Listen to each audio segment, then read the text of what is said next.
Est-ce que je dois donner la parole à Monsieur le ministre secrétaire général du gouvernement ou bien à Monsieur le ministre de la coopération, s'ils ont quelque chose à dire en plus de ce qui a été évoqué par les deux ministres du pôle financier? Et Monsieur le ministre secrétaire général du gouvernement, quand même, doit prendre la parole. Parce que c'est par son canal, toutes ces informations sont transmises au gouvernement. Et il doit assurer aussi le suivi institutionnel des relations entre l'exécutif et le législatif. Et vous voyez le nombre de recommandations produites par le CNT pendant ces bientôt 4 années. Je peux dire que ça pourrait atteindre près d'1 millier de recommandations. Si ces recommandations-là sont mises en œuvre correctement, le pays se retrouvera à un niveau de performance encore plus élevé. Parce que nous le faisons de bonne foi. Et nous ne laissons pas le gouvernement dans le navire et percer des trous. Non, nous sommes dans le même bateau. Nous faisons de telle sorte que chacun puisse faire son travail. Mais une recommandation du Parlement, à force de loi, comme les résolutions, les recommandations ont valeur législative et ça mérite pour le respect des institutions et même de la République que les recommandations d'un Parlement futile, qu'il se nomme CNT ou qu'il se nomme Assemblée nationale ou Sénat, parce que c'est la représentation nationale, ce sont des questions qui sont, je les appelle, bon, je les qualifie conformément à la Constitution, des questions fondamentales. Il est extrêmement important qu'on améliore les choses. Monsieur le ministre du Budget, nous sommes très réconfortés par l'assurance que vous nous donnez à prendre en compte ces recommandations-là, ainsi que le ministre des Finances aussi. Mais les ministres des Finances sont un peu plus difficiles parce qu'ils n'aiment pas, surtout les secteurs sociaux, ça dérange beaucoup. Mais, Monsieur le ministre du Budget, vous savez, on a eu cette discussion la dernière fois. La croissance, le taux de croissance, tout ce qu'on évoque comme indicateur économique ne s'apprécie pas à travers les chiffres. C'est les retombées en matière d'amélioration des conditions de vie des populations. Sinon, on passe à côté. Si on se met à calculer le taux d'accroissement du budget, mon cher frère Amidou, vous savez, j'aime bien quand vous faites ces démonstrations en termes d'augmentation du budget. J'aime bien ça. Mais je me situe ailleurs, en fait. Je ne me positionne pas en termes de chiffres. Dans les quartiers, dans les communes, le pays qu'on a eu l'occasion, vous et moi, de sillonner dans ces plus petits détails, c'est que nous avons vu comme besoin de la population, quel est le rythme par lequel le changement est opéré dans le quotidien de ces populations-là. Je me situe là-bas. Le budget peut être multiplié par 1000, 3000, mais si les souffrances des populations se maintiennent ou s'aggravent, il faut savoir où placer le curseur. Il faut se dire qu'est-ce qui ne va pas. Et c'est cette question qu'on se pose. Monsieur le ministre des Finances parle des taux d'absorption des collectivités. Heureusement, nous avons visité ces collectivités-là. Il y a une question de responsabilité. Il faut qu'on dise pourquoi le taux d'absorption est faible.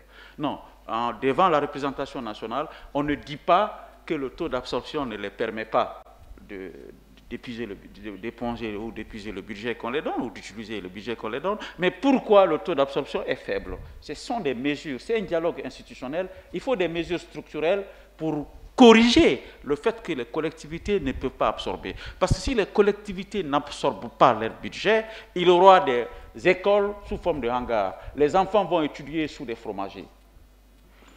Je ne suis pas du tout convaincu qu'on se limite au niveau du taux d'absorption des collectivités, au moment où on ne nomme pas les receveurs communautaires.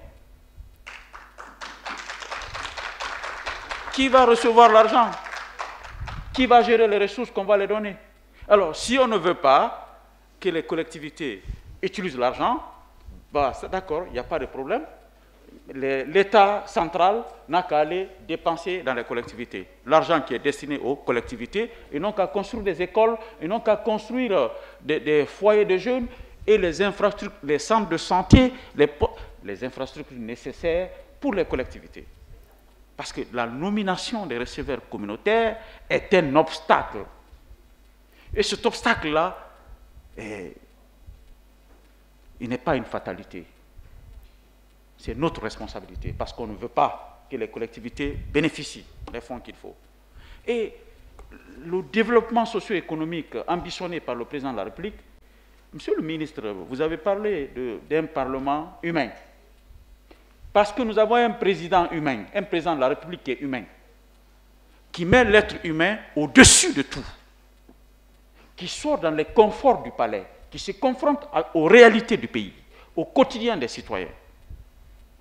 Et quand l'exécutif donne le ton en termes d'humanisme pour bâtir un État social, les autres organes de l'État doivent pouvoir aller dans ce sens-là. Ce n'est pas une affaire de médecin ou une affaire... ce n'est pas de l'altruisme en réalité. Parce que le développement, ça doit se mesurer sur le bien-être de la population. Et nous voyons l'échangeur de Bambeto qu'on vient d'inaugurer. Au moment où c'était considéré que c'est une fatalité, on ne peut pas réaliser cette infrastructure, ça s'est réalisé. Il n'y a pas eu de manifestation qui a interrompu la réalisation de l'édifice. Ça a été dit la dernière fois. Si nous voulons changer le comportement de nos concitoyens, changeons, nous, d'abord, dirigeants, nos comportements. Ils vont changer. Parce que l'exemple de Bambeto est une illustration qui crève les yeux. On doit pouvoir dire, quand l'État montre les meilleurs exemples, les populations changeront. Parce que quand un Guinéen quitte ici, il va à Paris et il ne jette pas les sachets d'eau sur les Champs-Élysées. Mais dès qu'il descend à l'aéroport de Conakry, il commence à jeter les sachets d'eau. Quelque chose ne va pas. La recommandation la plus importante qu'on va adresser au gouvernement, le Premier ministre, M. Amadou Riba, et tous les membres du gouvernement, c'est l'effectivité de la décentralisation. Si nous ne rendons pas la décentralisation effective, je vous assure, quels que soient les efforts qu'on fera en matière de développement, en matière de planification et de programmation, le Guinéen ne se sentira pas, ne changera pas de niveau de vie ni de qualité de vie. Parce que près de 70% de notre population se trouve à l'intérieur du pays. Ils vivent d'agriculture, d'élevage, de petits commerces et des activités minières. C'est pourquoi la question de la décentralisation n'est pas une question qu'on peut négocier avec le gouvernement. C'est une question de vie, c'est une question d'existence. C'est la raison d'être de l'État, de se décentraliser, que les ressources mobilisées au nom de la population, au niveau central, soient redistribuées. C'est ça la justice économique, c'est ça l'équité économique. Donc, je pense que même la manière dont nous formulons les recommandations sur ces questions, on est en train un peu d'hésiter en faisant les choses. Non, non seulement c'est une prescription constitutionnelle, mais c'est notre raison d'être. Imaginez, messieurs les ministres, depuis quelques jours, c'est l'inauguration d'infrastructures. Qu'est-ce que ça donne comme image au pays? Le contrat social qui était rompu entre le peuple et ses dirigeants est en train d'être restaurée par une nouvelle manière de gouverner. Au lieu de venir inaugurer, poser les premières pierres d'infrastructures qu'on n'inaugure jamais, maintenant là, on pose les premières pierres, dans les délais, on inaugure ces infrastructures. C'est la meilleure manière de communiquer avec le peuple. On n'a pas besoin de parler de civisme, d'éducation civique, réciter ça, ou de semaine de la citoyenneté. La citoyenneté, il n'y a pas de semaine de la citoyenneté. La citoyenneté, c'est 365 jours de l'année. On doit faire la citoyenneté. Ce n'est pas en une semaine. Et le meilleur exemple de citoyenneté, c'est les actes posés par les dirigeants. On inaugure des ponts, on inaugure des hôpitaux, des écoles modernes, des routes, des réalisations. C'est ça l'État. Et quand vous faites ça, vous avez déjà communiqué avec le peuple, parce qu'il voit ce qui se passe. Développons toutes sortes de fascicules sur l'éducation civique. Si on ne pose pas d'actes qui rassurent les citoyens, ils ne changeront pas de mentalité, ils refuseront de changer de mentalité. C'est pourquoi, Monsieur le ministre, nous sommes obligés d'être humains et sociaux. Parce que ce que la Guinée, ce que la nature a donné à notre pays, ce que Dieu a donné à notre pays, c'est d'abord beaucoup de richesses. Pour ne pas être fataliste, être au paradis ou dans un paradis et être frappé par le feu de l'enfer en même temps, c'est l'aspect social qui permet d'apprécier cela. L'autre question, la dette intérieure. Je pense, Monsieur le Président de la Commission, est un bon allié du pôle financier. Monsieur le Président, le premier rapport que vous avez présenté ici devant nous, la Commission Finances, la dette intérieure figurait en bonne place. 3 lois de finances, nous ne sommes pas parvenus encore à inverser la tendance. Là, le non-paiement de la dette intérieure est un autre moyen d'appauvrissement de la population, est un autre moyen d'asphyxier. Parce que les services sociaux qu'on parle, l'État seul ne peut pas les fournir. On parle de cliniques privées. Ignace Dine n'a pas de scanner. On est obligé de faire à la Caisse nationale de sécurité sociale ou dans certaines cliniques de la place. On va créer des conditions pour faciliter le dédouanement de ces équipements médicaux ou des équipements à impact social, je vais le dire comme ça. Ça doit se répercuter aussi sur le coût des prestations. Honorable Sen, c'est bien beau de définir, de défendre ce volet, mais les prestations médicales, surtout dans le privé, les coûts ne sont pas homologués. Chacun fixe le prix qu'il souhaite. Un pays où tous les Guinéens se dirigent, quasiment, la Tunisie. Mais il y a des normes sur les prestations médicales. Toutes les cliniques, quel que soit votre niveau, vous devez respecter ça. Le scanner, le coût du scanner, il est connu. Il y a peut-être une variation de plus ou moins 10 ou 15% du prix en tenant compte de la qualité du scanner, mais vous ne pouvez pas fixer le scanner à 250 €, l'autre le fixe à 400 €, ce n'est pas possible.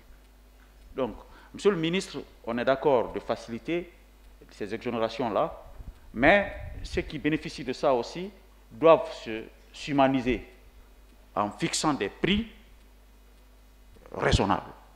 Sinon, nous allons faire ce qu'on appelle l'avocat du diable. On va défendre des prestataires privés qui n'ont pas pitié de la population. Alors, au lieu d'appauvrir l'État, enrichir un privé qui ne s'occupe pas de la population, de sa population, il faut savoir trouver le juste milieu. Donc, je suis pour qu'on accorde des allègements, mais en effet, il faudrait que de l'autre côté, qu'il y ait un travail de fond pour contrôler les prix et que les prix de ces prestations soient fixés par décision du ministère de la Santé. Si le scanner, c'est 1 million, de Conakry à Yomou, ça doit être 1 million. Et que ça ne soit pas 1 million à Donka, dans une clinique privée, 5 millions. Ce n'est pas possible. Donc, Monsieur le ministre, on est d'accord sur ce que vous proposez, mais de l'autre côté, il faut une décision interministérielle. Il faut que les autres ministres contribuent pour que, après avoir facilité, n'est-ce pas, ces conditions en matière de maîtrise des tarifs douaniers, il faut aussi, corrélativement, que ces prestataires délivrent des services de qualité et à des coûts raisonnables pour la population. Donc je pense que les questions fondamentales ont été évoquées et je salue surtout l'engagement des membres du gouvernement à aller dans le sens des recommandations qui ont été faites. Et la dernière question que je voudrais évoquer avec vous, c'est les capacités des collectivités locales. Il faudrait bien, il y a des constantes en la matière. Si on veut que les collectivités soient en mesure d'absorber les fonds, il faut un travail en amont. Il faut renforcer leurs capacités, il faut des exercices de planification raisonnables, et il faut simplifier aussi les procédures. La digitalisation est un moyen pour faciliter la passation des marchés. Les collectivités doivent accéder à cela. Vous voyez, l'image de la plupart des communes de la capitale change. Il y a un effort de la part des délégations spéciales d'améliorer même la qualité du service communal. Mais ils doivent être accompagnés. Où ils prennent ces ressources-là quand les ressources qui les ont destinées n'arrivent pas à temps. Il faut se poser la question. Donc c'est pourquoi le dernier élément de mon intervention porte sur la réalisation d'infrastructures pour assurer l'autorité de l'État. L'État doit être présent sur l'ensemble du territoire national. Et quand on parle du service d'état civil, quand on parle de la préfecture, on parle du gouvernorat, on parle de la direction préfectorale de l'éducation, on doit trouver quand même l'État. Il est là aussi, hein? Il doit avoir des bâtiments de qualité. Chacun de nous se bat pour se construire des bâtiments de qualité. Mais les bâtiments qui appartiennent à l'État, qui appartiennent à toute la population, sont dans un état de vétusté. Au moins, soyons un peu raisonnables de dire, nous passons peut-être quelques heures de la nuit dans nos maisons, mais toute la journée, on est dans les bâtiments publics.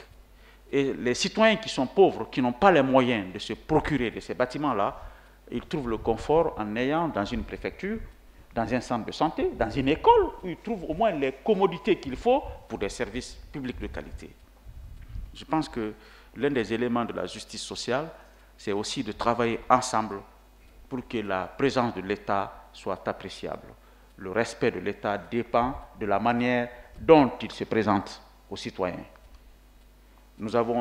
On a eu des véhicules pour les sous-préfets.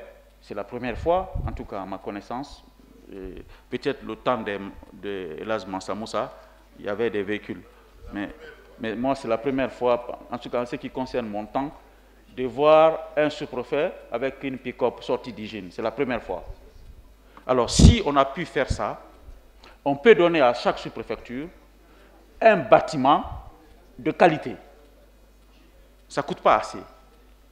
Alors, l'autre recommandation qu'on fera au gouvernement, c'est la réhabilitation et la construction de bâtiments administratifs sur l'étendue du territoire national pour que les véhicules neufs soient garés devant des bâtiments neufs.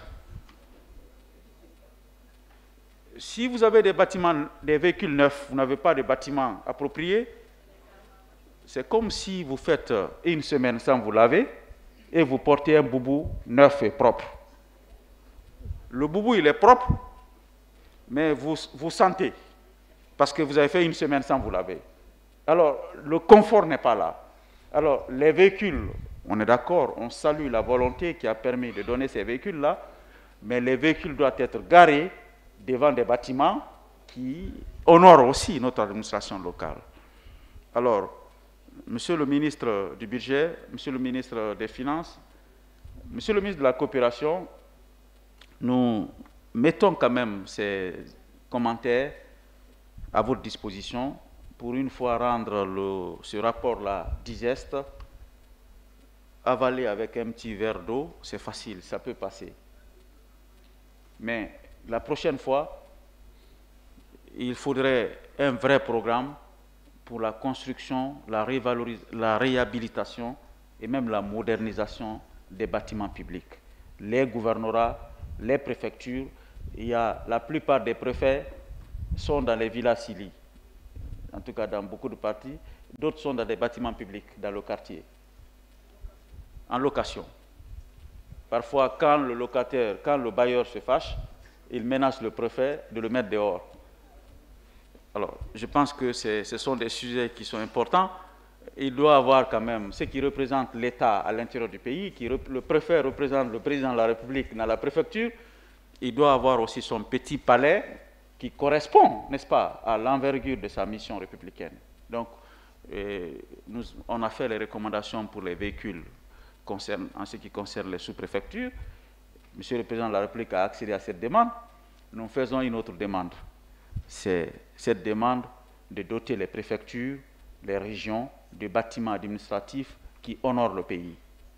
Parce que si tout le monde ne peut pas aller au palais du peuple, ou au siège de l'Assemblée, ou à la Cour suprême, et il faut que les cours et tribunaux qui sont à l'intérieur du pays, les préfectures, les services d'état civil, les directions préfectorales et autres, doivent être dans une situation de commodité qui honore l'État et qui permet aux citoyens d'être rassurés quant à la qualité des services. Si vous venez dans certaines préfectures, vous ne trouverez même pas un seul ordinateur qui fonctionne. On prend les documents de la préfecture, on va dans le quartier sous le manguier, saisir les actes officiels chez un prestataire privé. Ça pose un problème. Donc je voudrais quand même, au nom des conseillers nationaux, poser le débat autrement pour dire tout simplement la qualité de l'écoute entre le CNT et le gouvernement est d'une très bonne qualité. Nous sommes écoutés et vous convenez avec nous que nous sommes de bonne foi. La bonne foi est un élément extrêmement important pour le changement. Nous ne le faisons pas pour soumettre le gouvernement dans une situation de jugement, a priori ou a posteriori, ce n'est pas le cas, mais nous le faisons parce que nous sommes dans le même bateau. Le bilan du président de la République, c'est aussi notre bilan en tant que Parlement, c'est aussi le bilan du gouvernement, c'est aussi le bilan aussi des maires et des collectivités locales. C'est un bilan qu'on doit assumer ensemble. Donc chacun doit s'acquitter de ses obligations en toute responsabilité. Ce rapport qui sera soumis aux honorables conseillers nationaux tout à l'heure, ainsi que la loi des finances, est un acte majeur de cette transition qui tend à sa fin, mais avec une note d'espoir, l'amélioration des recettes, l'amélioration des dépenses, mais aussi même l'amélioration, surtout l'amélioration de la qualité des dépenses. Le pourcentage du budget d'investissement par rapport au PIB est une amélioration qui honore la gestion publique. Mais toujours est-il, le budget est une projection. L'exécution du budget qui doit être constatée par la loi de règlement, c'est ça qui nous permet de dire avec honnêteté ce qui a été planifié, est-ce que ça a été réalisé convenablement. Donc le ministère de l'Agriculture fait partie des ministères qui sont dans cette situation de difficulté parce que la plupart des projets de ce ministère-là ont commencé, on ne sait pas quand ça va s'achever. Et il est difficile de concevoir de nouveaux projets quand les projets qui sont en cours ne sont pas achevés. Donc je pense qu'il y a un travail important à faire au niveau du Premier ministre comme chef d'orchestre du gouvernement qui doit mettre en place aussi un mécanisme d'évaluation de la performance en termes d'exécution du budget. Ceci nous semble être plus pertinent, Monsieur le Président de la Commission, que l'évaluation des ministres sur la base d'agendas purement structurels et politiques. Je pense que l'évaluation de l'exécution du budget, l'état d'avancement et de mise en œuvre des projets est plus pertinent encore pour qualifier à sa juste valeur si un ministre ou un ministère a été à la hauteur de la mise en œuvre de la lettre de mission qu'on lui a confiée. Et nous restons confiants que cette loi des finances rectificatives a été aussi une autre occasion de raffermir ces relations entre l'exécutif et le législatif et surtout de tonifier la nature de notre échange institutionnel. Le secteur privé ne doit pas être laissé en marge. Si on parle de croissance, on parle de développement économique, le secteur privé reste et demeure la locomotive. Donc, si la dette intérieure n'est pas payée, il est difficile pour le secteur privé de s'en sortir. Et, monsieur le ministre, le non-paiement de la dette intérieure accroît le risque de corruption et de fraude. S'ils n'ont pas les ressources nécessaires pour fonctionner, ils sont obligés de passer par les voies contournées pour avoir des ressources. Et ça, ce n'est pas bon pour le pays. Donc, je voudrais quand même plaider à ce que des efforts soient consentis pour que le secteur privé, la dette intérieure, pour mieux dire, puisse être voilà, payée convenablement pour permettre à notre secteur privé d'avoir de l'oxygène pour son fonctionnement.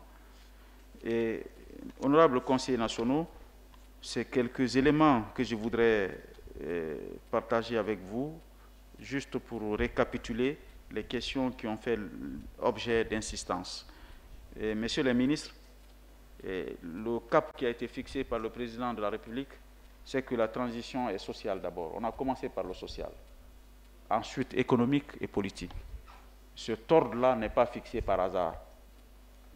C'est un ordonnancement ou une orientation qui tient compte de la philosophie propre même de l'homme.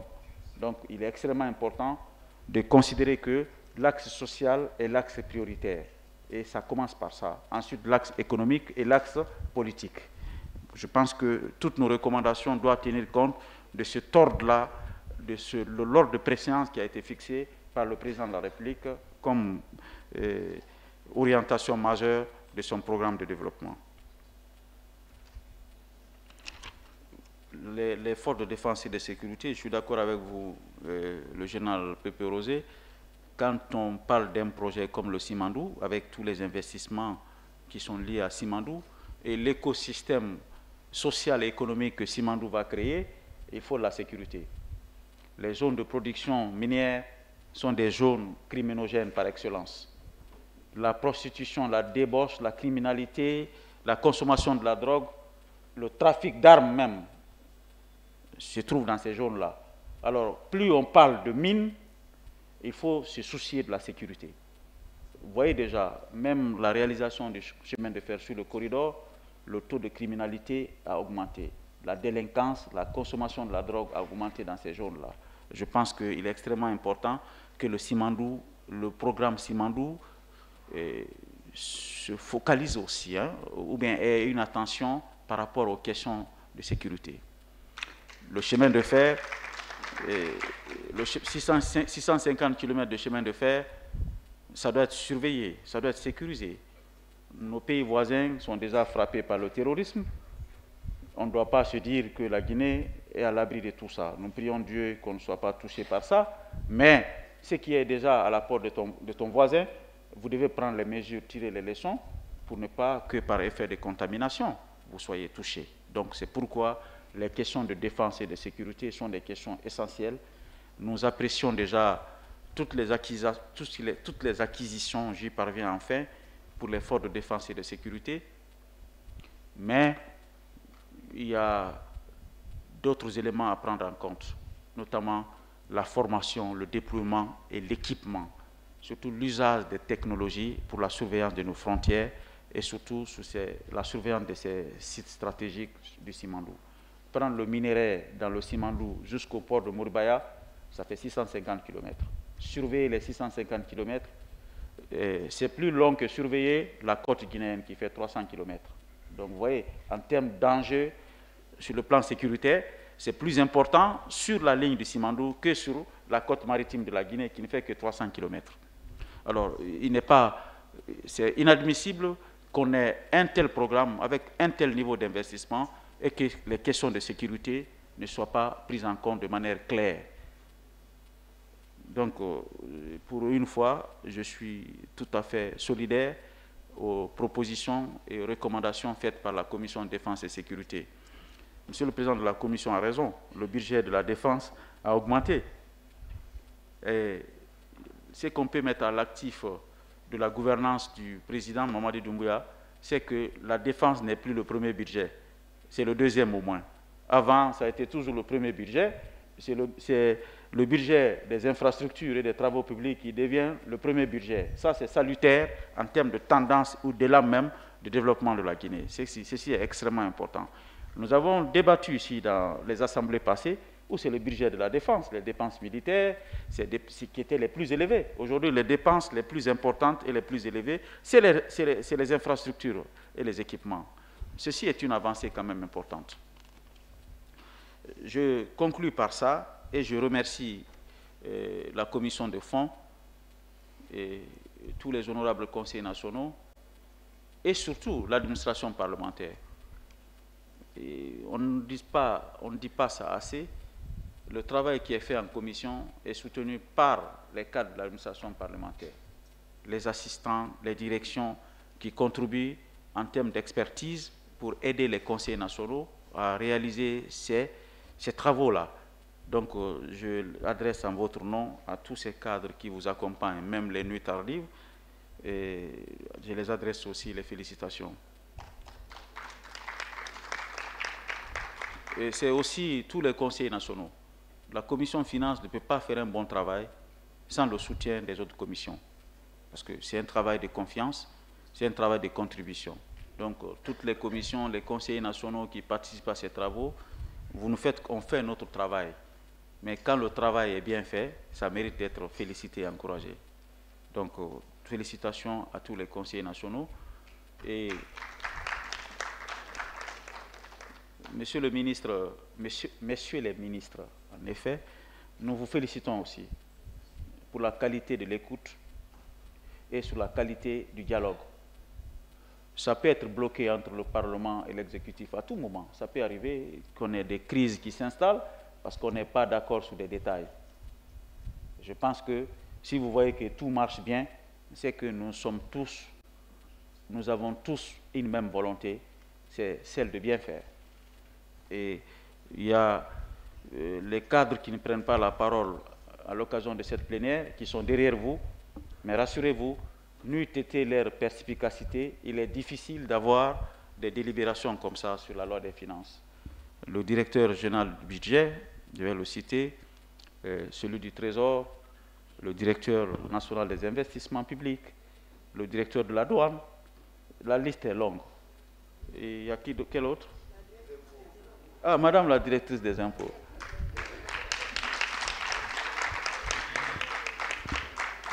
Elle va se plaindre que je l'ai oublié encore. Hein? Alors, Madame la directrice des impôts, je fais une mention spéciale là-dessus. Il y a quand même beaucoup d'améliorations dans la gestion fiscale. Monsieur le ministre du Budget, c'est aussi votre contribution, nous savons, mais il faut avoir aussi des bons ouvriers pour mettre en œuvre le plan architectural. Si vous êtes un bon architecte, vous n'avez pas de bons ouvriers, vous ne pouvez pas réaliser, vous ne pouvez pas faire de bonnes réalisations. N'est-ce pas, Monsieur le Président de la Cour suprême? Un architecte doit être soutenu par des bons ouvriers. Alors, les ouvriers qualifiés et dégourdis, c'est ça qui permet de réaliser des bons bâtiments. Donc, vous avez des bons ouvriers, je n'ai cité que quelques noms, il y a d'autres qui sont là, qu'on n'a pas cité les noms. Donc, je crois que leur disponibilité et aussi la transparence par laquelle le dialogue se passe. On a besoin de telle information, ces informations sont amenées instamment. Ce sont des éléments qui facilitent aussi, qui améliorent même la qualité des rapports. On ne peut pas tout dire ici. Ce qui est important, la question de l'EDG. Monsieur le ministre a apporté beaucoup de lignes de défense sur la question de l'EDG. Nous apprécions, Monsieur le ministre, en ce qui concerne les qualités personnelles de Monsieur le directeur général de l'EDG. Mais Monsieur le ministre, l'EDG est une entreprise. C'est une institution importante qui est à la fois sociale, économique et financière. Alors, quelle que soit la qualité du directeur de l'EDG, si on ne reforme pas l'EDG, on ne peut pas avoir les résultats. On ne peut pas avoir des résultats différents avec les mêmes données.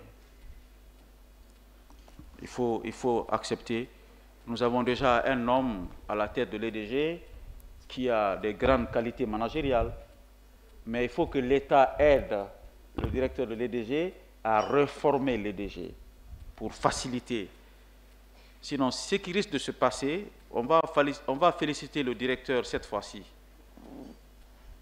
si les mêmes résultats demeurent, finalement, on ne va plus le féliciter. Et pourtant, lui, ses qualités d'homme, de cadre, n'ont pas changé. Mais les résultats n'étant pas au rendez-vous, il va payer les frais. Donc, pour éviter ça, il faudrait que l'EDG soit réformé. La privatisation de la commercialisation, Monsieur le Président de la Commission, je suis entièrement d'accord avec vous. Je suis d'accord avec la plénière qu'il faut que, déjà l'EDG a commencé le recouvrement des factures des compteurs prépayés. Vous voyez, c'est confié à certains prestataires privés actuellement. Nous voyons comment ça se passe. Ça marche plutôt à merveille. Donc on doit aller au-delà. Et ça permet aussi de donner au secteur privé beaucoup de tâches et d'autres opportunités. Le courant, je n'ai jamais entendu les populations sortir dans la rue parce qu'ils n'ont pas mangé à la maison. Mais quand il y a coupure de courant, parce que si vous n'avez pas de poisson aujourd'hui, vous avez mangé maragoulani, vous pouvez vous contenter de ça. Mais dans l'obscurité, il est très difficile pour les populations de rester tranquilles à la maison. Donc pour éviter de les sortir dans la rue, il faudrait que la question de l'EDG soit réglée. Et les efforts consentis en matière de mobilisation des recettes, nous les apprécions. Mais Monsieur le ministre, nous avons notre recommandation, c'est de réformer, restructurer l'EDG. Il faut un plan de restructuration, même un plan de redressement de l'EDG. C'est ça la recommandation. Comme vous êtes attentif à nos recommandations, c'est ça notre demande. Je félicite en passant Monsieur le directeur général de l'EDG pour les prouesses réalisées. Mais si on ne l'aide pas, on ne peut pas avoir des résultats différents avec les mêmes données. Honorables conseillers nationaux, nous allons vous soumettre pour délibération la loi de finances rectificative de l'année 2025. Et nous allons faire un vote de la loi qui est la symbolique même du travail parlementaire, mais derrière la loi, c'est l'ensemble des recommandations qui ont été formulées pour améliorer cette loi et faciliter son application pour le bien-être de la population.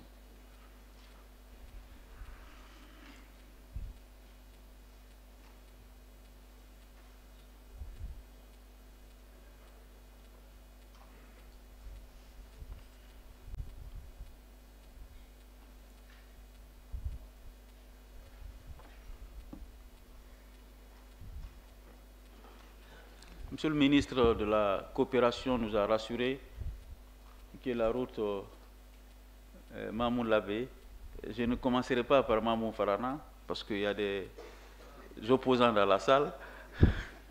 Mais l'honorable Fadia, lui, il est quand même, il se donne la liberté de parler chaque fois de Tougué. Mais dès que quelqu'un parle d'une autre localité, aussitôt il dit qu'il a pris pour... Donc, honorable Fadia, la route Mamou-Labé, Mamou Farana. On est d'accord? Le président. Ensuite, mais Tougué, il y a 4 km qui sont réalisés pour sur les 15, et quelques. En attendant, on a interdit aux Diakanké de marcher avec les chaussures sur le goudron. En attendant de terminer les 15 km, aucun Diakanké ne marche sur le goudron avec ses chaussures.